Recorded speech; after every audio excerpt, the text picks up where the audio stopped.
where you can do that. Most people I'd send in, number one, they wouldn't be accepted. Number two, if they were, the meeting would last 5 minutes, and that's what happens with Steve. Everybody loves him.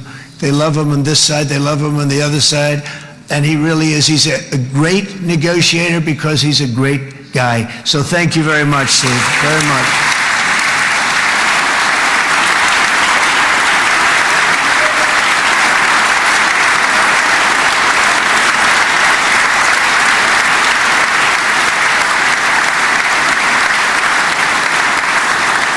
And let me also give a very special thanks to someone who truly loves Israel. In fact, loves it so much that my daughter converted. My daughter converted. I didn't know this was going to happen. And Ivanka's here.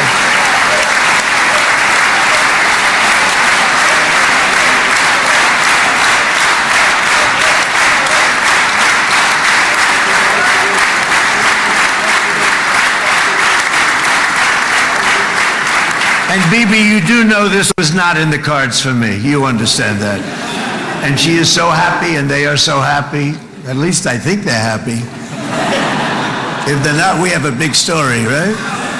No, they have a great marriage, and they get along great. They're best friends. They have a very special relationship. But Jared has been so helpful. He really did something very special. He established the Abraham Accords with a group of very wonderful people. I like calling it the Avraham Accords because people that, right? Avraham. It's so cool.